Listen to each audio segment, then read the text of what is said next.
Hello, my friend. Today I will tell you another long-forgotten legend.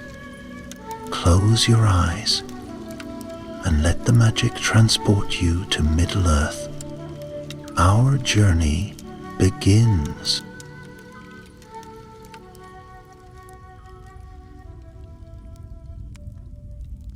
In the twilight of the First Age, when the world still echoed with the songs of its birth and the mountains remembered the touch of stars, there came a stillness before the storm. It was a silence that draped itself over Beleriand like a shroud of mist, trembling with the weight of things unseen. The rivers murmured low in their beds, the trees stood hushed and waiting, and even the winds that danced over the hills carried a strange and solemn whisper. A name long unspoken in Valinor. He who was once the mightiest of the Ainur had fallen into shadow long ago, his heart turned to fire and iron, his desire bent only on dominion and ruin. From his black fortress of Angband, Morgoth had poured forth hatred like smoke from a forge, darkening the hearts of elves and men, sundering kingdoms, and tearing love from the hands of those who dared to dream.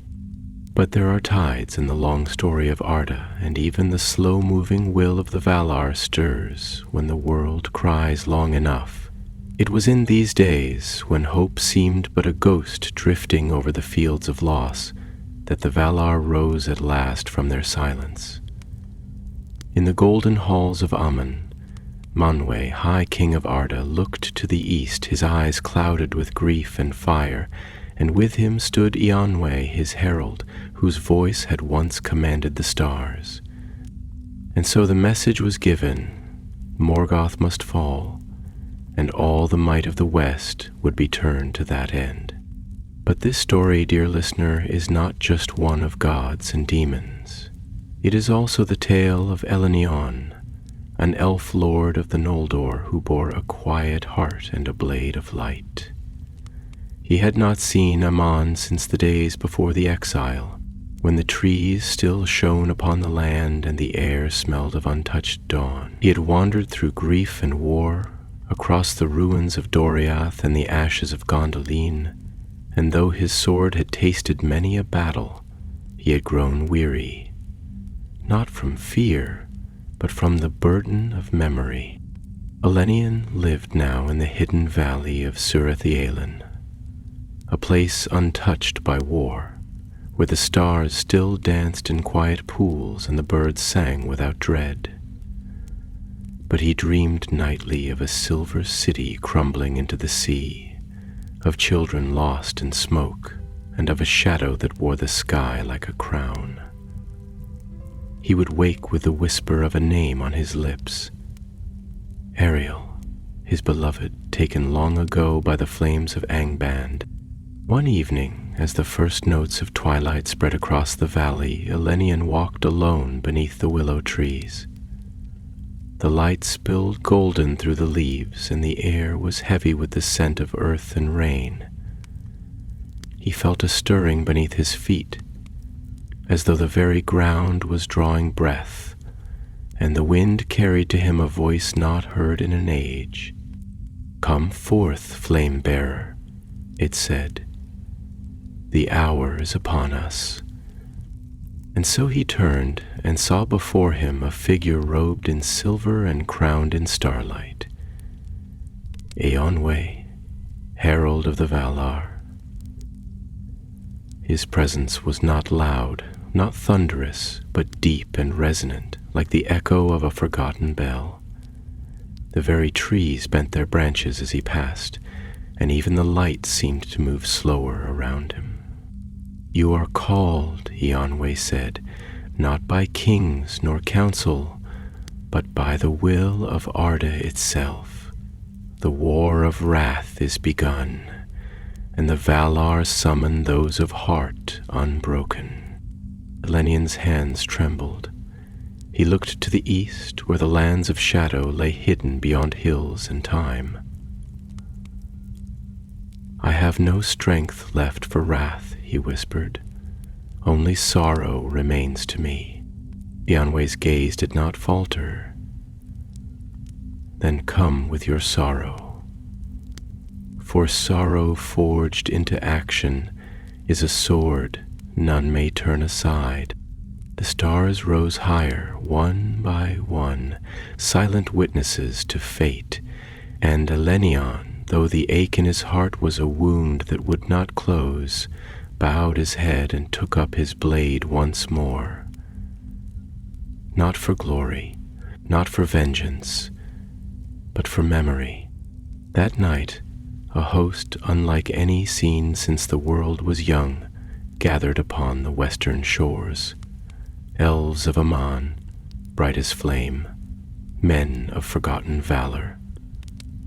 The Maiar in radiant form, cloaked in light, and at the head of them all stood Eonway, bearing a banner woven from the sky itself, its stars trembling with a will beyond words.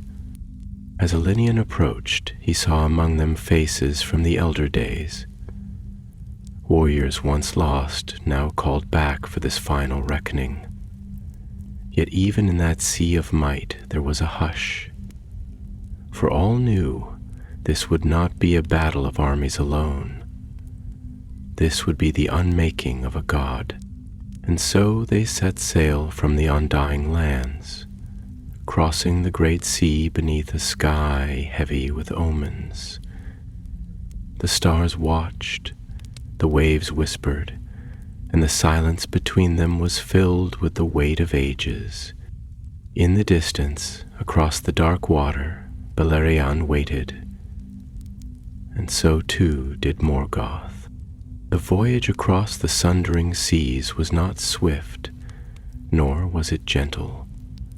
The host of the West sailed in vessels not made by mortal hands, ships carved from starlight and moonwood, their sails spun of wind and memory, of the breath of the trees before they withered. The waters that bore them were deep and knowing, moving with a patience older than speech. Beneath their keels the ocean murmured ancient songs, and at night it gleamed with the glow of submerged constellations, lost stars that had fallen into the sea and chosen never to rise again.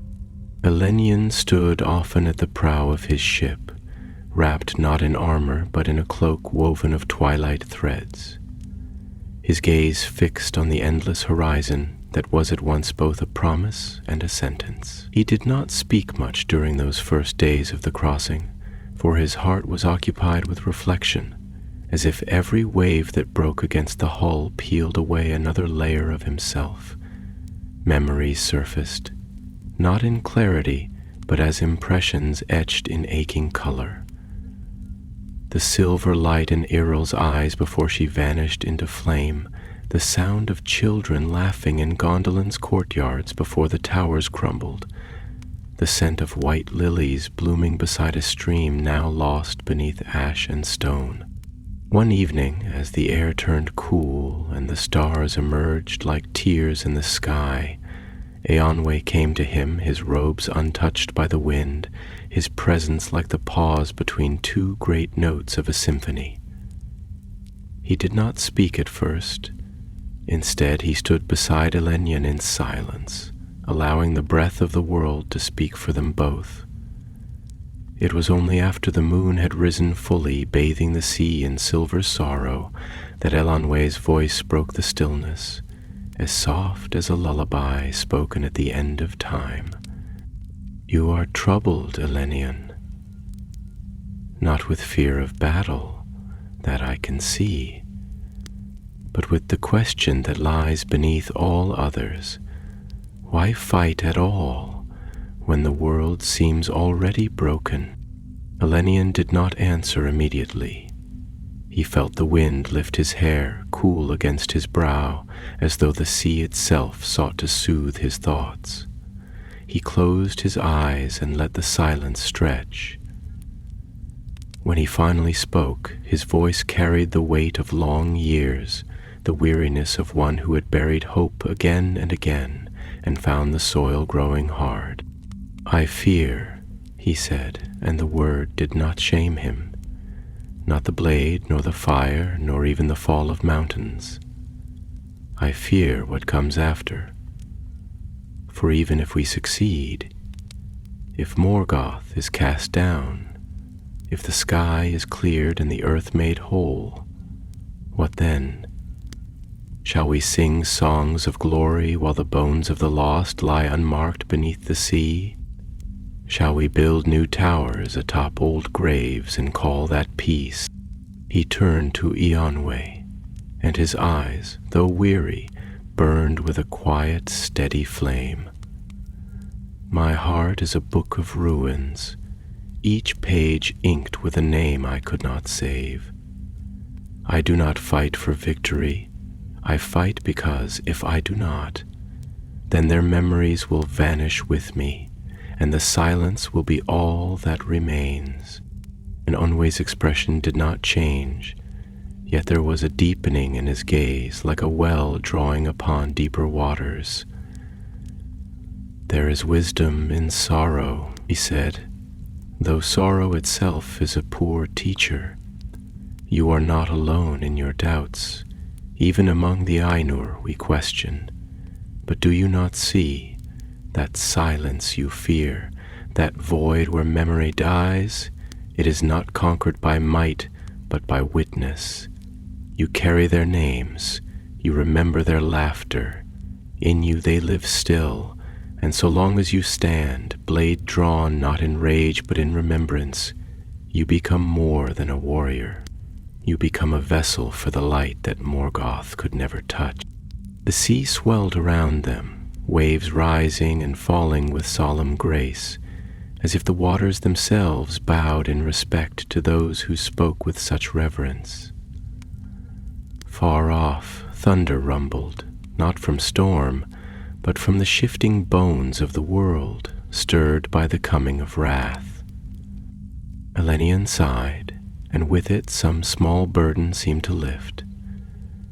He looked once more toward the eastern horizon, where the veil of mist grew thinner each day. "Then let me be a vessel," he said, almost to himself. "Let my sorrow be shaped into light. Let my blade speak the names of the dead, and let this war be the song they never had the chance to sing."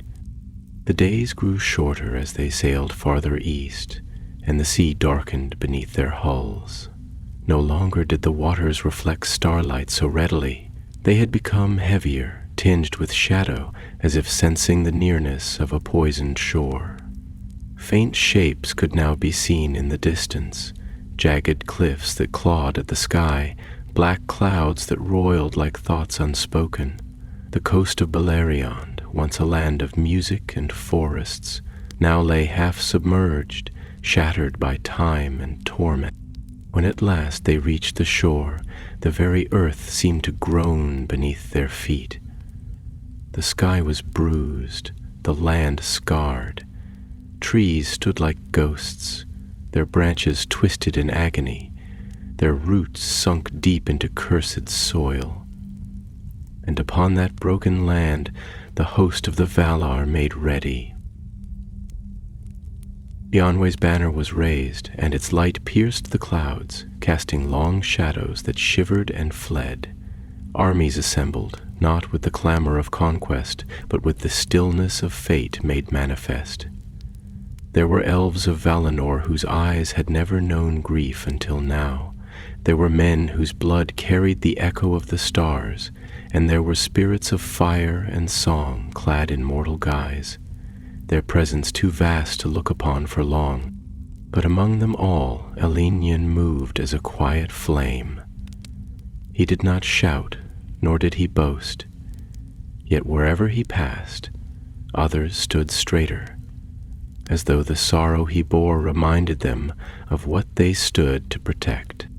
On the eve of battle, he stood upon a ridge overlooking the plain where the first assault would fall.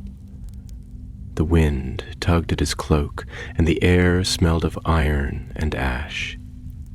He knelt and placed his hand upon the earth, feeling its pulse, slow, pained, but not yet stilled. You remember, he whispered to the land itself. You remember laughter, don't you? You remember love. Let that memory shield you. For tomorrow, the wrath of the West shall come, and far below, beneath stone and fire, Morgoth stirred. The morning did not rise so much as drift into being, like the slow unfolding of an old memory, a veil of gray light spilling across the land, not warm, not bright, but heavy with portent, as though the sun itself hesitated at the edge of the world, unsure whether to lend its gaze to what was to come. The wind that crept across the plains of Anfoglith carried no bird song, no laughter, no scent of blossom or green. Only the dry, brittle breath of the wasted north, touched faintly by ash and rust, by the long sigh of a world that had endured too many laments. Elenion stood in stillness, his armor silent, unmarred, catching what little light there was in a dull gleam like moonlight on river stones, his hand resting lightly upon the hilt of his blade, as if even the act of gripping it too tightly would confirm the path he had not yet fully embraced. Around him the host of the West stirred, not with the thunderous chaos of lesser armies, but with a slow, resonant gravity, as though the land itself was preparing to speak through them, to pour its memory, its pain, its yearning for cleansing into the vessel of war. He did not move, not at first. He only breathed, slowly, deliberately, and listened. Not to the murmurs of the soldiers, not to the creaking of leather and metal, but to the deeper music beneath all things. There was always a song he had once told Ariel long ago, when the world was still full of color and hope, when stars had seemed close enough to touch. There is a song, he had said to her as they lay in the grasses of Nevrast, the sky above them thick with fireflies, woven into the bones of the earth.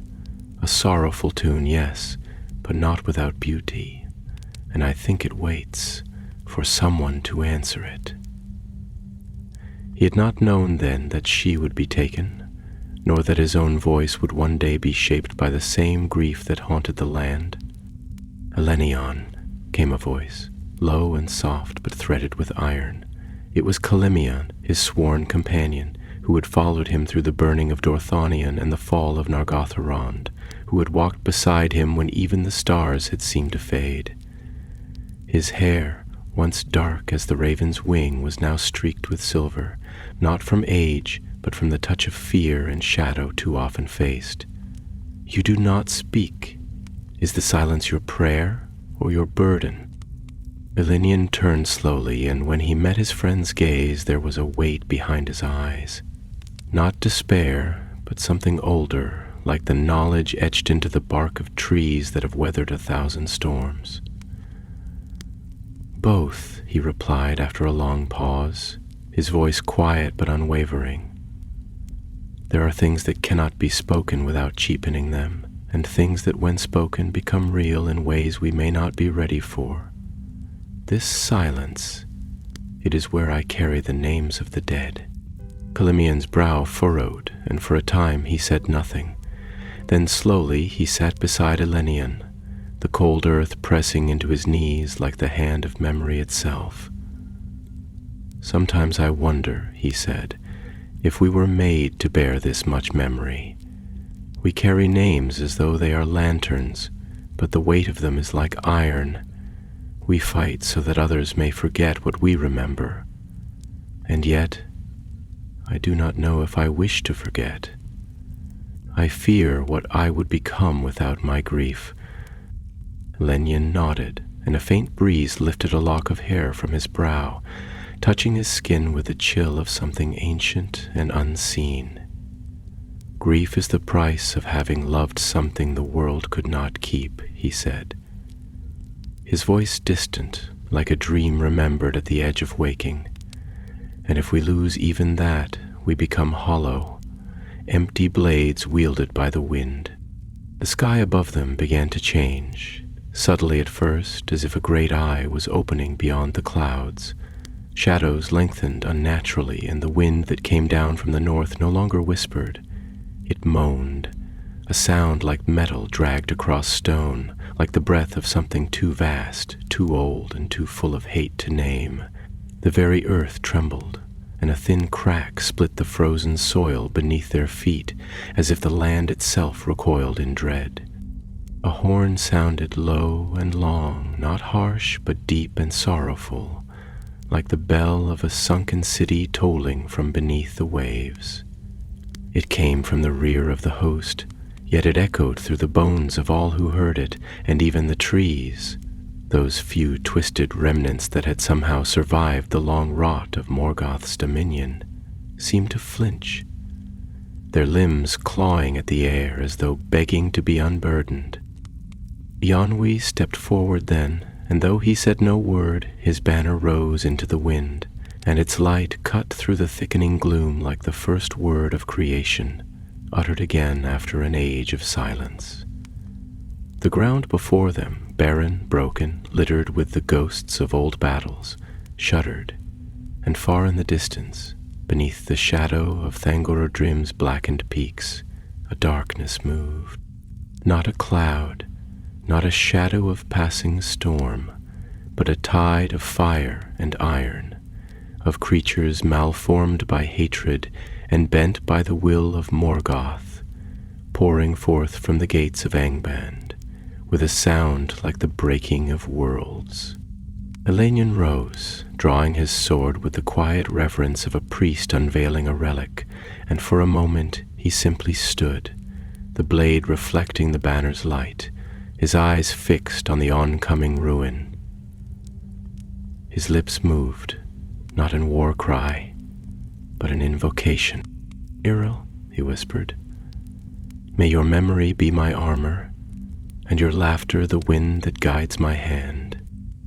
And the earth, though wounded, seemed to stir at his words. And then, as if some ancient breath long held beneath the weight of ages had been loosed, the war of wrath began, not with a sudden thunderclap or the clash of metal upon metal, but with the slow, inevitable rising of a tide too vast to be turned, too ancient to be reasoned with, too laden with memory to be stopped. It was as though the world itself, sickened by centuries of silence, had finally begun to scream, not with words, but with storms of flame and light, with the groaning of mountains and the wailing of stone. And in that moment, the earth opened like a wound not fully healed, pouring forth its fury in rivers of smoke and sorrow, in howls that made the wind flinch and the sky tremble. The host of the west moved as a single breath held in the chest of creation, their banners whipping in winds that did not obey the patterns of sky or sea, but moved according to the tremors in the soul of the world. As Elenion ran with the vanguard, his feet barely touching the cracked and ruined ground, he felt not rage, not bloodlust, but a kind of sacred grief that thrummed in the very marrow of his bones, as if every step he took across that desecrated land was a prayer, not for vengeance, but for remembrance. And beneath the sound of blades being drawn and the stamping of hooves and boots, there was that deeper song again, that undercurrent of mourning and memory, as if the earth itself sang through them, urging them not to destroy, but to redeem. At first it was the lesser things that met them, wogs and trolls, orcs twisted beyond recognition by the ancient malice of their maker. They came howling across the plain, eyes glinting with the kind of hunger that is born not from need, but from a deeper emptiness, from the knowledge that they were made not to live, but to consume and be consumed. But these creatures, for all their terror, were like sparks flung from a burning branch compared to what loomed behind them. For even as Elenion's blade struck true, singing through the neck of a charging beast and sending it crashing into the dust with a final cry that echoed like the breaking of glass. He could feel it, a deeper presence, a pressure on the soul, like a great thought half-formed and poisonous, looming behind the eyes of the world. The sky dimmed then, not with the coming of night, but with the rising of smoke and shadow, tendrils of darkness that reached down from Thangorodrim's peaks like fingers of a god who had forgotten how to create and remembered only how to unmake. The light of Ianwe's banner flared defiantly, casting arcs of brilliance across the battlefield. But the shadow pressed ever closer, thickening the air until it clung to the lungs like grief, until it filled the mouth like ash. And Elenion, though he stood tall among his kin, felt for the first time not fear, but a kind of hollowing, a sense that he was no longer wholly himself, that the land was speaking through him now, that the voice in his heart was no longer his alone. It was then that the Balrogs came. They emerged not as mere warriors of fire and whip, but as living regrets cast in flame, as memories given terrible form. Their shapes flickered and twisted with every step, and though they bore the likeness of beasts, it was their eyes that truly wounded, eyes that burned not with hatred, but with the agony of having once been something else, something better, something sacred. Elenion faltered as one approached, its presence bending the air around it, its steps searing the very earth into blackened glass. He saw in that moment not a monster, but a fallen star, a broken piece of heaven that wept fire instead of tears. "Do you see it?" Kalemian cried beside him, his voice barely carrying over the roar of battle. "They are not creatures of darkness alone. They are what we could become if memory were stripped away, if light itself were chained and twisted and taught only to burn." Elenion's throat tightened, and his blade, though still steady in his hand, now felt heavier, as though burdened not only with the weight of steel, but with the weight of history. "Then we must be their answer," he murmured, "not their mirror." And with that he surged forward, his feet finding rhythm with the heartbeat of the land, his strikes guided not by anger but by sorrow, by the aching need to speak in the only language the broken could still understand. Resistance, remembrance, redemption. He met the Balrog's lash with a cry not of fury but of longing, a cry that called not for blood but for healing, even in the act of battle. The flames licked at his armor, peeling away its shine, searing through the edges of his cloak, but still he pressed forward, blade dancing like a whisper between the spaces, where fire turned to silence. He did not win, not truly. The Balrog fell, yes. Its body shattered, its flame dispersed into the sky like a dying breath, but Elenion was not untouched. His spirit felt scorched, as if he had looked too closely into the heart of uncreation and seen himself reflected there, thin and flickering, barely held together by will alone. He fell to one knee, gasping, and the earth beneath him felt warm, not with heat but with mourning. The wind shifted, and in the distance, beyond the smoke and ruin, there rose a cry, not from the mouths of men or elves, not from the hosts of the west or the foul legions of the north, but from the mountain itself. Thangorodrim groaned, a sound like the breaking of time, the shattering of silence. And then through the gloom, through the boiling black clouds, something vast and terrible stirred. Wings that blotted out stars, sails black as despair, eyes like twin eclipses, devouring all light. Encalagan. The sky darkened not in mere hue, but in essence, as though some ancient covenant between light and time had been broken, and the heavens themselves recoiled from what now rose to challenge all that still remembered the beauty of stars.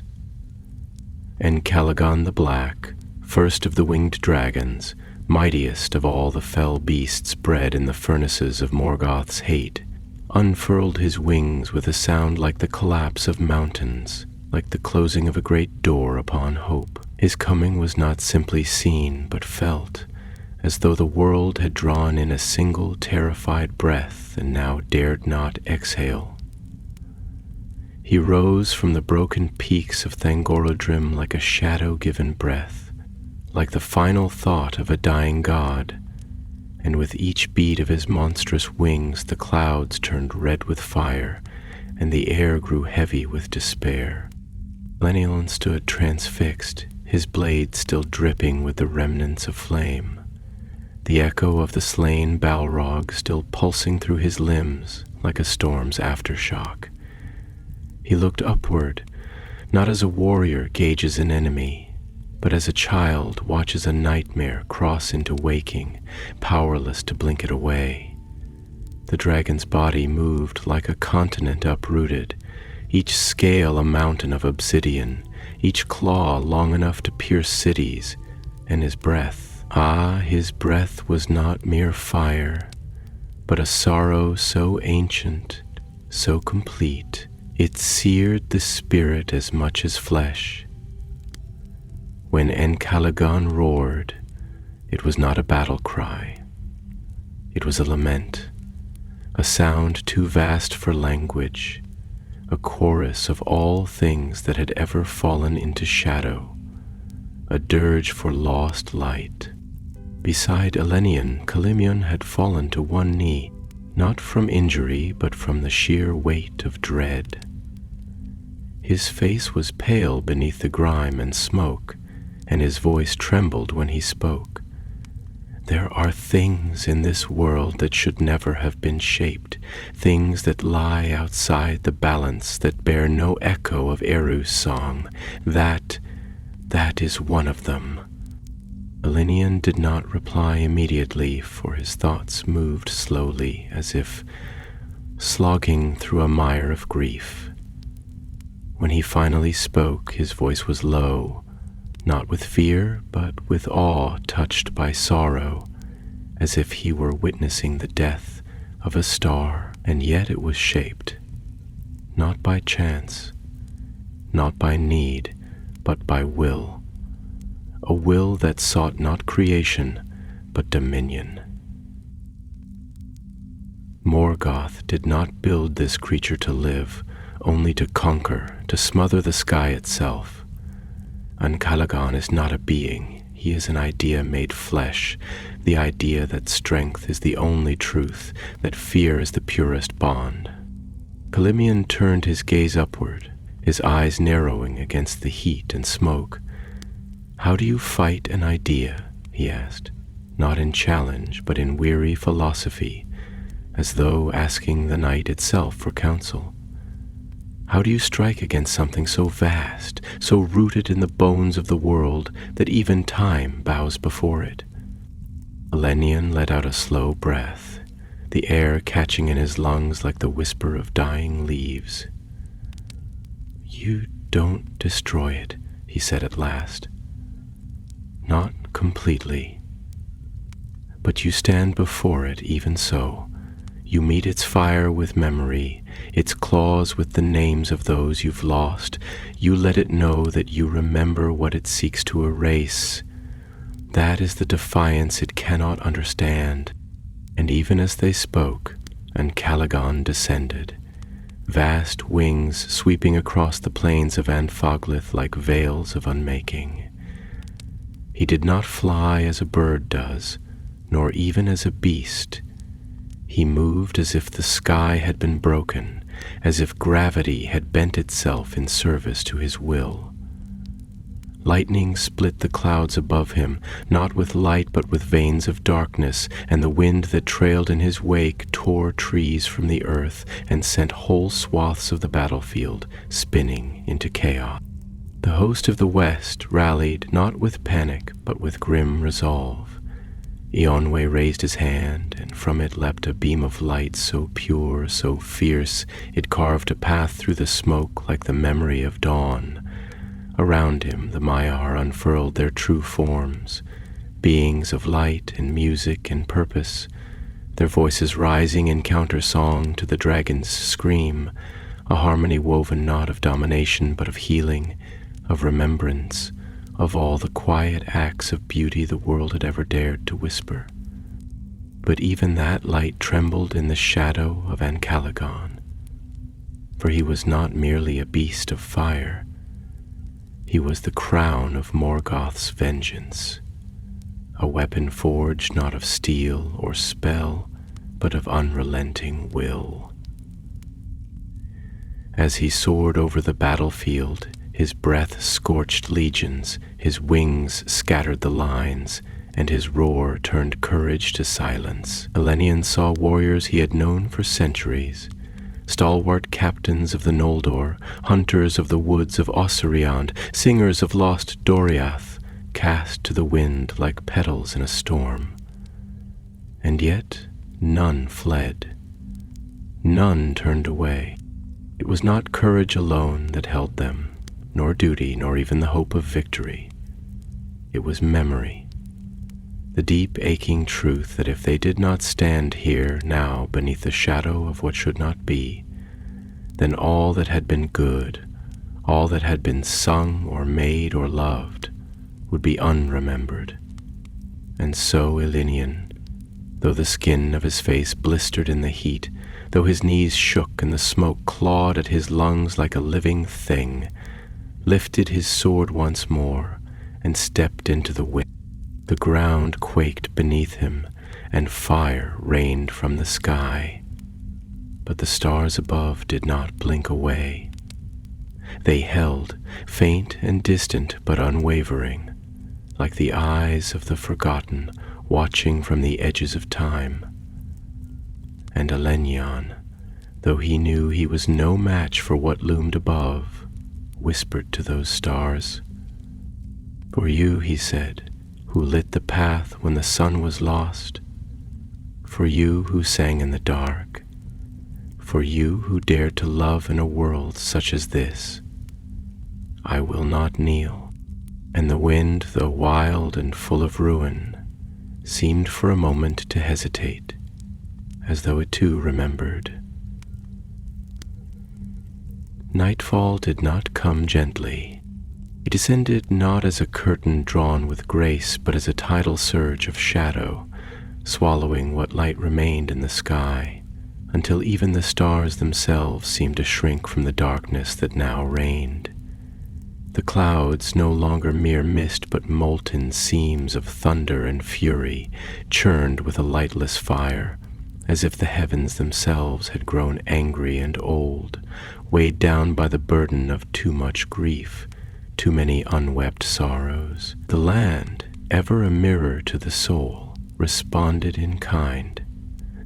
The fields of Anfaglith, once windswept plains where the grass had once whispered in golden tongues, now lay trampled and blackened, the soil broken open like an old wound, spilling not blood but the silence of things that had forgotten how to grow.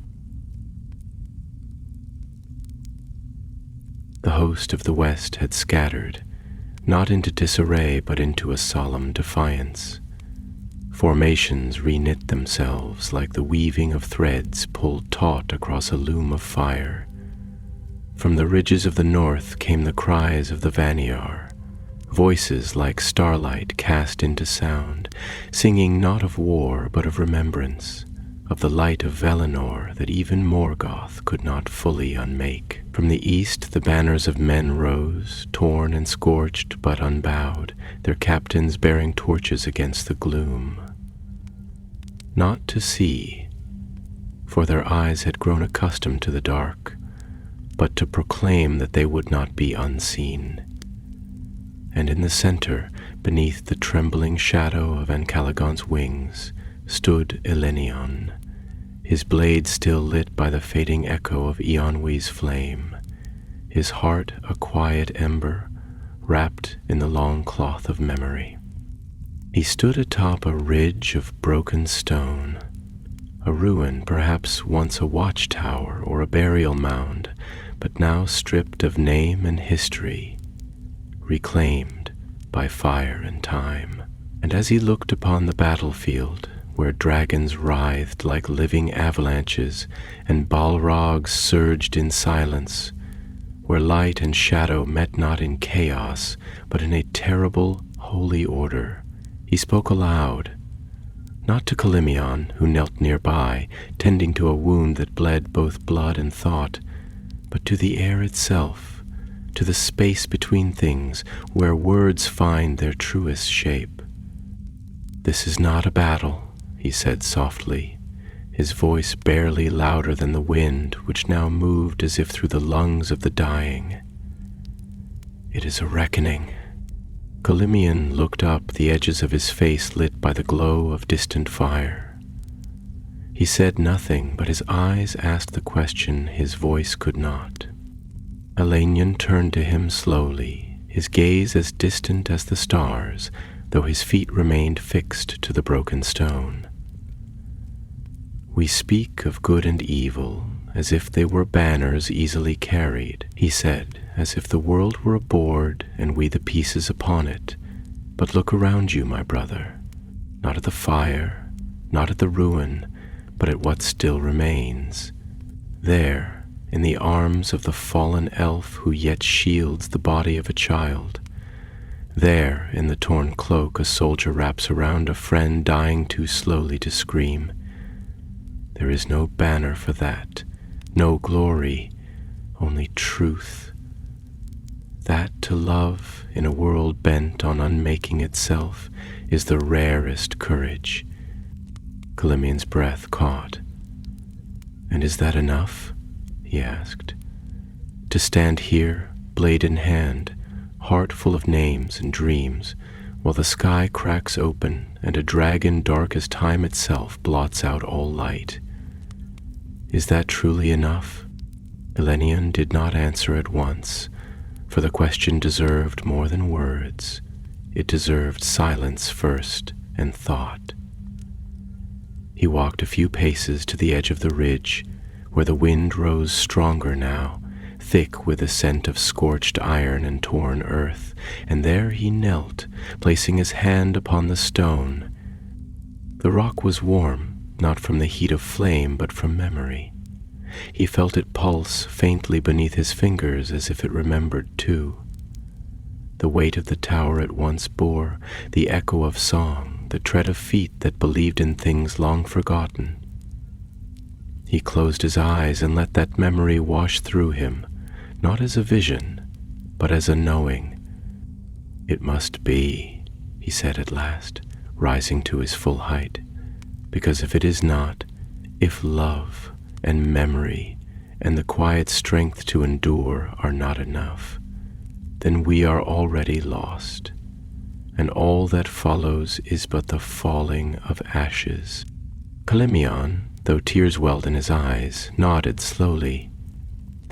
"Then let us burn brightly," he whispered, "for as long as we are able." And from the heart of the storm, the dragon came again. Ancalagon swept low, his wings beating a rhythm older than speech, older than the hills, his breath scouring the ridge with a fire so hot it turned air to liquid, thought Elenion, did not flee. He stood, blade raised, not as a warrior, but as a flame, refusing to be quenched, as the last note of a song defying silence. And from behind him, voices rose, not in command, not in order, but in harmony. They sang, low at first, broken, uncertain, but true. A song in Quenya, old as the stars, telling not of war, but of a tree beneath which lovers once met. of a harp that played itself when the moon was full, of a child who, once long ago, laughed beneath the sun. It was not a song to defeat a dragon, but it was not meant to be. It was meant to remember, and in that remembering the wind turned just slightly, the clouds thinned just faintly, and the stars, distant though they were, watched. There is a moment, suspended between the fury of a storm and its inevitable collapse, when time seems to hesitate, when the sky, heavy with the weight of too much sound and too little silence, trembles upon the edge of becoming something else. That was the moment in which Elenyan now stood, blade lifted, not as a challenge, but as an offering, a gesture less of war than of testimony, as though to say, I have seen beauty even here, and though it burns, I will not let it be forgotten. On Calagan, the black, ancient and immense, circled once above the battlefield, his vast wings stirring gales that bent trees like grass and sent whole regiments stumbling like petals torn from a dying bloom. The heat of his presence warped the very light, curling the edges of perception like paper near flame, and the sky above him grew darker still, not with the absence of sun, but with the imposition of a force so absolute, so rooted in the desire to silence rather than to speak, that it seemed to pull the world inward toward itself, collapsing meaning into void. But below him the song had not ceased. The voices of the host rose now not in unison, but in communion. A harmony not imposed, but found, each note a choice, each word a defiance, and their melody, delicate as the fall of leaves, yet stubborn as the roots that grip beneath stone, reached into the storm and held it, not with strength, not with power, but with the quiet authority of memory. They sang not of victories, but of gardens left untended, of rivers that once ran clear and full beneath the moon, of hands held in the last light of a sunset that would never return. And in the singing there was grief, yes, but also a kind of joy that grief cannot erase, a joy born not of circumstance but of truth, that life had once been and might still be again. Elenian stood at the heart of it all, not as a commander nor a hero, but as a single voice made flesh. And as Ancalagon descended, the force of his coming drawing the very air into a vortex of heat and shadow, Elenian turned inward, not to escape, but to remember. He remembered Ariel, her eyes like the light of Telperion reflected in a bowl of still water, her laughter echoing through the marble halls of Vinyamar, her touch like a promise spoken too softly to last. He remembered the moment she died, not with clarity, but with weight, a memory that had no shape, but whose presence had shaped everything. And he spoke, aloud, though the wind stole most of his words. I never believed that death was the end, he murmured, his voice raw with the tenderness of wounds that never healed. But I feared so often, so deeply, that memory might be, that the forgetting would be the greater loss, that the world would go on, but leave behind what mattered. The wind seemed to pause just briefly, as if even it was listening. So I stand, he said, louder now, steadier, not to win, not to survive, but to remember aloud, to give form to what was lost, to say with every breath that we were here, that we loved, that we tried. And as Ancalagon struck, his wings folding into a dive so fast and brutal it tore the clouds into spirals and sent fire hurtling down like the tears of a wrathful god. The world seemed to break. The mountain crumbled first. Thangorodrim, which had stood since the days of the great lamps, shuddered like a colossus whose spine had cracked. Stone split with a groan that echoed across the sea, and the sky above it filled with dust and flame. The dragon, vast beyond reckoning, collided not with a man, nor a blade, nor even with a spell, but with the will of the world itself.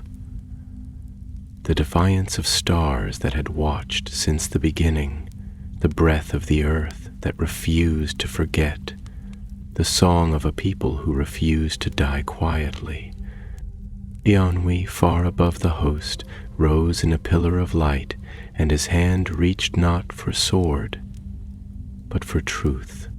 He did not strike Encalegon down. He unveiled him. The light he summoned was not blinding, not burning. It was clarity made visible, the light of remembrance, the illumination of what lies beneath all hatred. And in that moment, Encalegon's flame flickered, not extinguished but revealed. And in that moment, those who looked closely saw not only a beast of ruin, but a soul long ago broken, long ago twisted, a Maya taken and reforged until it remembered nothing but pain. And then he fell. The dragon's body struck the mountains like a second sundering. The peaks shattered beneath him, and the fires that rose were not wrathful, but cleansing, as though the land itself wept, and in weeping began to heal. Silence followed, not the silence of absence, but the silence of something completed. A breath finally released.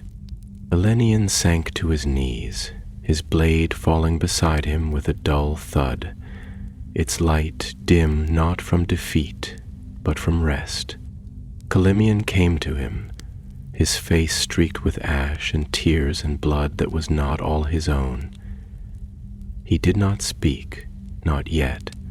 He only placed a hand on Linion's shoulder, grounding him as if to say, "You are still here, and that is enough." And slowly, slowly, the stars returned, not all at once, and not in brilliance, but as pinpricks of silver in a sky still heavy with smoke. And they did not shine with triumph, but with witness. And from the lips of one soldier, then another, the song resumed.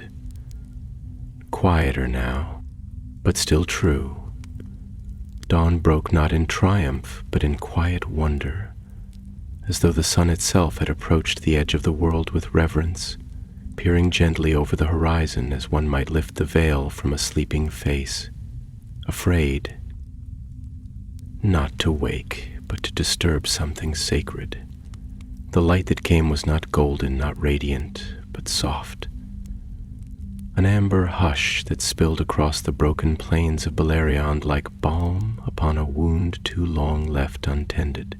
Smoke still rose in curling fingers from the sundered peaks where Encalegon had fallen, and the winds that swept across the battlefield were cooler now, tinged not with the scent of ash and blood, but with the barest trace of salt and green, of a sea that dreamed still, and of distant forests remembering the song of leaves. Elenion awoke with the earth beneath his cheek and the taste of stone and sorrow on his tongue, the echoes of his last waking thoughts still warm in the hollow of his mind, like embers cradled in a hearth not yet gone cold. He did not rise at once. Instead he breathed, slowly, and let the dawn pass over him, as if he were no longer a warrior but a part of the land itself, another broken remnant rooted and waiting for the sky to remember his name. Around him, others stirred, some walking like ghosts, their movements light and unfocused, as if unsure whether they had returned to the waking world or still wandered through the last passages of dream.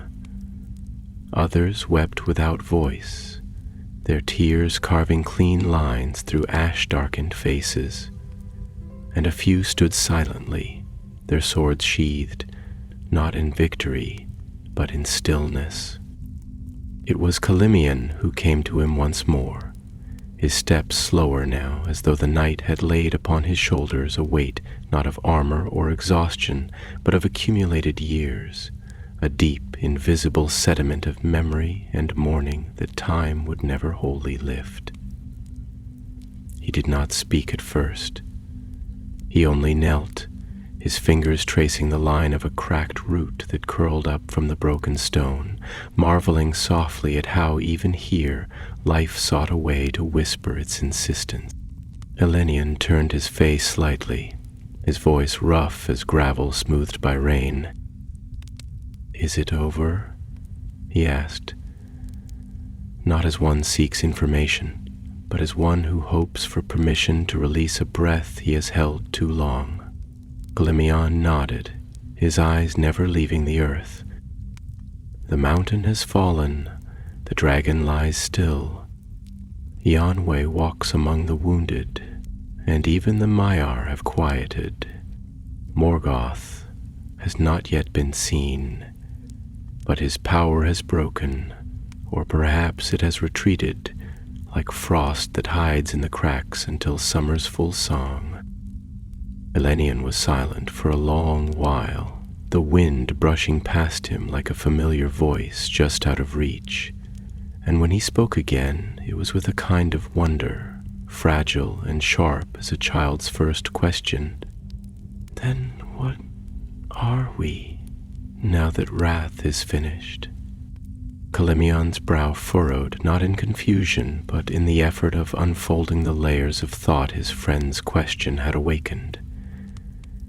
He drew his knees up and rested his chin upon them, his voice low and deliberate, like a story told beside a long-burning fire. "That is the question, isn't it? We were blades in the hand of justice. We were memory sharpened into defiance. We bore names like shields and grief like fire. But now the battle is quiet, and the world does not know what to call us." Silmarillion nodded, closing his eyes against the first rays of sunlight that dared now to touch the horizon. "Do you ever wonder," he said softly, "if we have become too shaped by loss to recognize peace? If we have clung so tightly to the names of the dead that we no longer know how to speak the names of the living?" Silmarillion looked at him then, and in his eyes there was no answer, only understanding. "Yes," he said, "I wonder it every time I look at the stars and see not beauty, but the echo of those who no longer stand beneath them." They sat there in silence, two warriors who were no longer called to war, two voices who had once shouted into the wind and now barely dared to whisper, as if fearing the wind might no longer answer. Around them the battlefield had changed, not erased, not healed, but softened. The fires had died down, the ground no longer quaked with fury, and the air, though heavy with the aftertaste of ruin, now moved with a gentleness that spoke of the world's first uncertain steps toward healing. The bodies of the fallen had not yet been gathered, but already flowers had begun to bloom. Tiny, fragile things pushing through cracks in the stone, bright with colors that seemed too innocent for a place such as this. Silmarillion saw one, pale blue, trembling in the breeze, and reached out a hand toward it, not to pluck, but to feel. His fingers hovered just above its petals, and for a moment he imagined that the flower knew him, remembered him as the land did, recognized him not as a destroyer, but as one who had tried, however imperfectly, to protect what was small and good. "I dreamed last night," Elenion said after a while, his voice softer than the breath of a breeze across a lake. "Not of Yael, not of battle. I dreamed of a child, standing in a field of barley, laughing as the wind passed through her hair. She was not anyone I knew. She may not even have been real. But she laughed, and I think that may be the most sacred sound I've ever heard." Clemion smiled, a slow, tired smile, as though even the act of joy had become a kind of labor, but a worthy one. "Then perhaps," he said, "we are not so broken. Not if we can still dream of laughter." Elenion looked to the east, where the sun had risen fully now, casting long shadows that no longer seemed ominous, but holy. "The world is not healed," he said, "but it remembers how." And in the distance, where the ruins of Angband smoldered beneath the fallen weight of Thangorodrim's bones, the wind changed. It no longer smelled of sulfur and steel. It carried the faint scent of salt and pine and something older still, something that felt like the breath of the sea when the stars are clear, something that felt like home.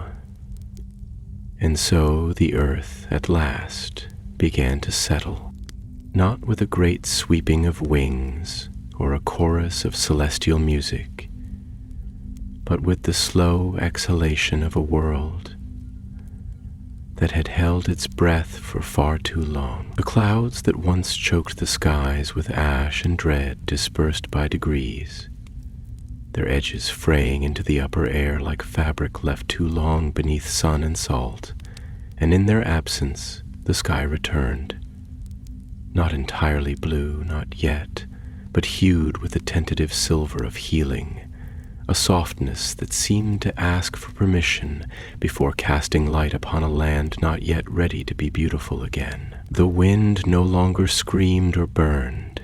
It wandered, aimless, thoughtful, bearing the scent of damp soil and distant seas, of things buried but not gone, things broken but still breathing.